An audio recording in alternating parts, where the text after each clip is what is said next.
thank you. Good morning, Mr. Jeffrey Williams. My name is Judge Rashida Oliver. You are here on what we call our benchmark calendar for Fulton County Superior Court. Be aware that on this calendar, you are here because you have been indicted under 22 SC 182273 for conspiracy to violate the Racketeer Influenced and Corrupt Organization Act and participation in criminal street gang activity. I brought you forward so that you can be put on notice that for the felony charges that you receive, you are to be presented before the judge, Honorable Judge Earl Glanville, at the next available calendar that will be presented in courtroom 8F at 9:30 a.m. The date at which you are to appear at this time, I am not aware of. But be aware that you have the right to remain silent and not incriminate yourself while you are there and anywhere else. Anything that you say can be used against you.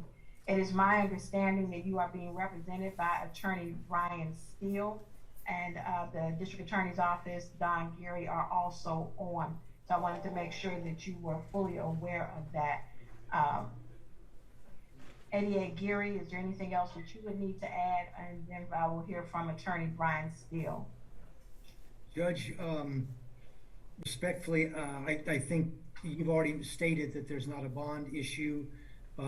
There's not really a first appearance other than you're verifying his counsel, which would handle the first appearance issue.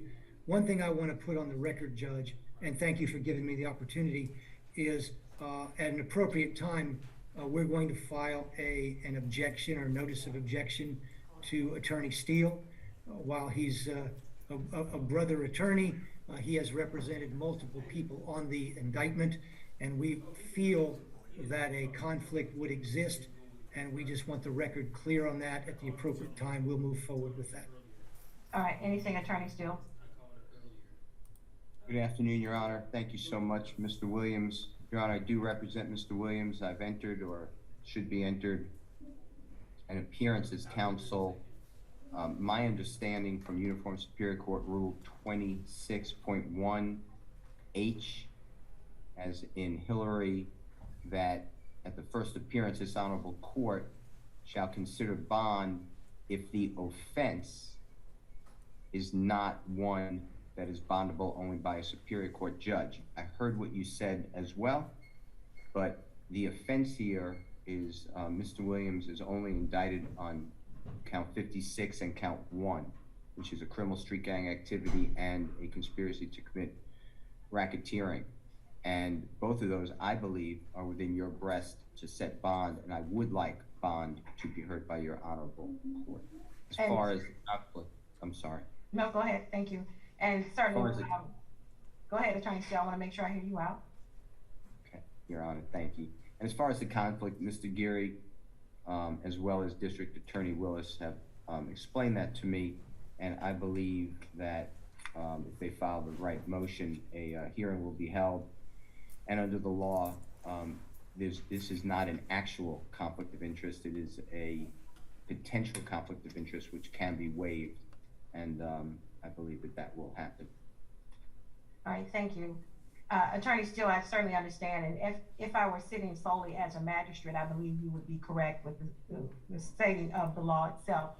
But as I am sitting as Superior Court Fulton County delegated judge, there is specific delegation order for which I am operating under that indicates that the authority to set bail is simply not delegated for any case, regardless of the charges involved, that has been indicted and assigned to the docket of a Superior Court judge. And that is the order in which I am following. And so because I am doing so, I'm not at liberty to do a bond unless I have some additional authority to do so. And at this time, I do not. So unfortunately, you will have to submit your motion for a bond directly to the Superior Court judge that is handling this case, which is Judge Earl Glanville. So, I will do it, Your Honor. Right, certainly. So the order of the court on today is that he's been put on notice. He's not gotten a first appearance in that particular situation because he is indicted. He is not subject just to a warrant, and it was not a warrantless arrest. So that is where we stand at this time. Mr. Williams, I'm sure your attorney will reach out to you and give you further indication of what needs to happen in your case. All right, thank you.